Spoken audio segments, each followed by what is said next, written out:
একজন বোন, তিনি তার পছন্দের পোশাক পরে রাস্তায় বের হয়েছেন।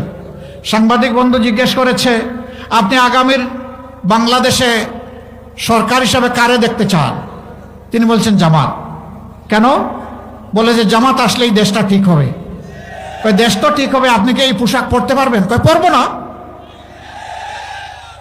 আপনাকে পোশাক বদলাতে হবে, ঠিক আছে বদলাবো।